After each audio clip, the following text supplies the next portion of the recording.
Salut tout le monde, Formula Top, j'espère que vous allez bien. Alors, comme vous le savez certainement, Michael Andretti veut rentrer en Formule 1, ça fait quelques temps déjà qu'il planche sur le projet. Et on peut pas dire qu'il n'a pas travaillé fort sur le sujet, hein. Il a vraiment tout fait, il a réuni les fonds, il a monté un projet de toutes parts, il s'est associé avec Cadillac pour avoir une motorisation nouvelle. On le sait, la F1 c'est Liberty Media, c'est les États-Unis. On est rendu maintenant avec 3 courses aux États-Unis. C'est un marché qui est extrêmement important, qui développe de plus en plus.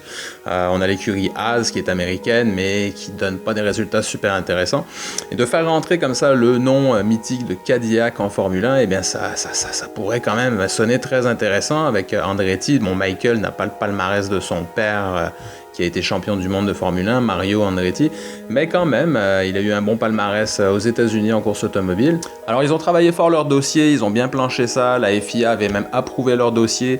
Je ne sais pas si vous savez, il y avait une histoire de fonds anti-dilution qui avait été estimée à 200 millions de dollars. On avait demandé à l'écurie qui avait déposé leur candidature pour intégrer le championnat de Formule 1 d'avoir un 200 millions de dollars de côté, prêt à injecter dans le fond pour partager les revenus avec les autres écuries. Ils ont décidé finalement que ce serait 600 millions de dollars. Les écuries de F1 ne veulent pas partager le gâteau, hein. Ben, le Michael, il a dit « Ah oui, 600 millions de dollars attendez, laissez-moi passer 2-3 coups de fil. » 5 minutes après, c'est bon, 600 millions de dollars, pas de problème, on les a. Donc il avait vraiment tout réuni, tout mis en place pour rentrer en Formule 1 pour les nouveaux règlements en 2026. Et donc comme je disais, le Michael, eh bien, il ne lâche pas le morceau. Il a recruté récemment Pat Symonds, qui est quand même une figure clé connue dans le monde de la Formule 1 depuis plus de 40 ans. Donc on le sait, la F1, dans les règlements, il peut y avoir 12 écuries. Il y a eu au moins 4 candidatures qui ont été obtenues par la FIA, une seule a été retenue, Andretti Cadillac, tout était réuni et ils ont été refusés. Alors quelle option reste-t-il à Michael Andretti? Eh bien c'est simple, prendre la place d'une autre écurie, comme bien d'autres l'ont fait avant. On le sait, c'est pas facile de partir de zéro et beaucoup d'écuries rachètent d'anciennes écuries, ils changent le nom, ils récupèrent les locaux, les actifs, les employés et ils ne se lancent pas à partir de rien du tout, ils ont déjà une base de travail. Alors on le sait, il y en a qui se sont cassés la gueule, hein. Donc on avait Hispania, on a eu Manor, on a eu Caterham qui sont partis de zéro, qui ont réussi tant bien que mal à naviguer en F1 pour finalement mettre la clé sous la porte. Donc les rachats d'écuries, c'est assez commun. On le sait, Mercedes par exemple, c'était Honda avant, enfin ça a été Brown GP pendant 1 an, d'ailleurs ils ont gagné le championnat, mais avant ça c'était Honda. Red Bull actuellement qui domine tout, eh bien c'était fondé sur les cendres de Jaguar Racing. Et puis on a Aston Martin aussi, c'était Force India avant. Et là, en 2026, on a l'écurie Sauber qui va devenir Audi. Alors, dans cette perspective de rachat d'écurie, quelle est la meilleure option? Quelle est l'option la plus plausible pour Michael Andretti? Puisque visiblement, il ne veut pas lâcher le morceau, il veut être en F1, il y croit, il est tenace, et on le sait, hein, tout vient à point à qui sait attendre. Alors on aurait pu penser à Haas, hein, évidemment, écurie, ça fait une dizaine d'années presque qu'ils sont en F1, ils n'ont pas réussi encore à faire grand chose, alors on pourrait se dire peut-être que Gene serait assez fatigué de signer des chèques pour finir en fond de grille. Ils se sont débarrassés de Günther Steiner cette année justement, on a un nouveau directeur d'écurie, donc c'est un petit peu moins plausible maintenant, parce que je pense que si Gene avait décidé de jeter l'éponge, il n'aurait pas restructuré l'équipe comme ça, il n'aurait pas re-signé un nouveau directeur d'écurie. J'ai l'impression que Genas veut continuer encore. J'imagine que surtout avec les nouveaux règlements financiers, c'est plus un puits sans fond comme c'était avant. Donc il y a quand même des retombées économiques qui sont intéressantes simplement par les partenariats, par le marketing, par la visibilité à la télé. Donc je ne pense pas que Genas à court terme voudrait vendre son écurie. On a aussi pensé à RB.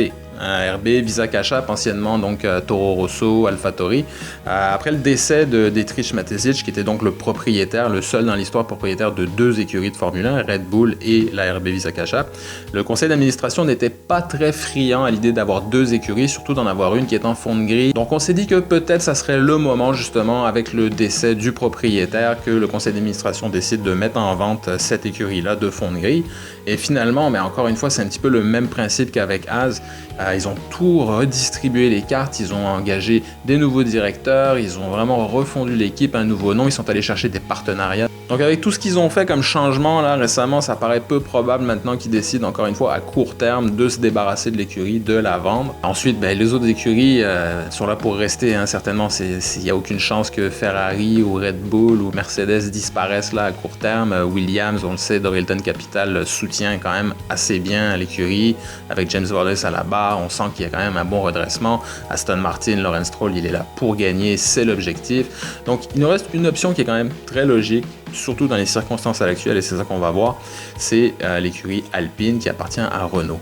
On le sait, le groupe Renault fait des va-et-vient en Formule 1 depuis longtemps. C'est vraiment une histoire de marketing, de retombées financières, d'image de marque. Ils sont motoristes, ils deviennent une écurie. Finalement, ils changent de nom, ils décident de s'appeler Alpine parce que, bon, les résultats sont pas aussi intéressants que ce qui était prévu. Ils avaient un projet de 100 courses. Pour l'instant, ça ne marche pas du tout. On sent qu'Alpine font un peu du sur place, un pas en avant, deux pas en arrière. Alors ils ont fait quelques bons coups, hein. Ils sont allés chercher Alonso, extrêmement bon pilote évidemment, et puis pour le marketing aussi très intéressant. Mais en même temps, ils sont passés pour des clowns, hein, avec l'histoire de Piastri, Alonso qui est parti comme ça chez Aston Martin, dernière seconde, ils n'avaient pas prévu. Ils nous disent bon ben c'est Piastri qui va piloter la voiture l'an prochain. Piastri qui répond non, pas du tout, je ne serai pas là, je n'ai signé aucun contrat. Donc vraiment, ils sont passés pour des clowns. Et on peut parler aussi des têtes qui roulent quand même assez facilement, hein. On a senti beaucoup de tension avec le directeur Laurent Rossi, Otmar Szafnauer qui était parti donc d'Aston Martin, qui est allé chez Alpine, qui a même pas eu le temps de mettre sa patte sur quoi que ce soit. Il s'est fait mettre à la porte. On a eu aussi le départ de Alan Perman qui a fait mal. Et là du coup, le pauvre Bruno Famin qui s'est fait catapulter comme ça, directeur d'écurie par intérim, et qui finalement a été discrètement, sans tambour ni trompette, mis à la tête de l'écurie encore pour cette saison, et il se ramasse avec vraiment un panier de crabes difficile à gérer. Et malgré tous ces changements, la situation de l'écurie aujourd'hui n'est pas plus positive. La voiture est en surpoids, l'aérodynamique est en arrière. Les résultats sont décevants et pour couronner le tout, on a deux pilotes, alors certes français, donc encore une fois pour le marketing c'est très bon, mais deux pilotes, Gasly et Ocon, qui ne s'entendent pas du tout, qui ont de la difficulté à porter l'écurie en avant. On l'a encore vu à Monaco, là il y a une tension palpable extrême.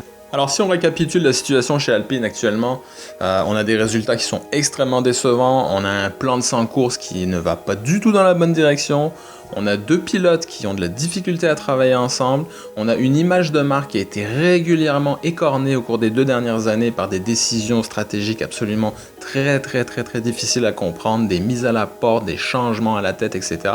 Et en plus, on le sait, hein, le conseil d'administration de Renault tout en haut, ils sont toujours très nerveux par rapport à la Formule 1 quand il s'agit de signer les chèques. Il faut qu'il y ait des résultats rapidement, faut suivre le plan. Donc on le sait, hein, ça a été vraiment très difficile. Je suis pas certain qu'ils sont très heureux de ce qui se passe en ce moment. Donc le programme F1 d'Alpine est quand même un sujet chaud et je serais vraiment pas étonné que pour les décideurs chez Renault, la piste Andretti Cadillac soit une porte de sortie quand même très intéressante pour se débarrasser de ce projet qui pour l'instant ne va absolument nulle part. L'argent est investi pour pas grand chose. Alors on parle de 2028, mais pour Andretti Cadillac, clairement Alpine c'est la meilleure porte d'entrée. Alors, il manquerait plus que Michael Andretti recrute Adrian Newey à la barbe de Ferrari et d'Aston Martin. Le tableau serait complet. D'ailleurs, si vous voulez voir pourquoi toutes les écuries rêvent d'avoir Adrian Newey dans leur rang, je vous invite à regarder ce vidéo-là. Et puis, n'oubliez pas de liker la vidéo et vous abonner si ce n'est pas déjà fait. Je vous remercie, c'était Formule Atom, on se voit pour la prochaine. Ciao!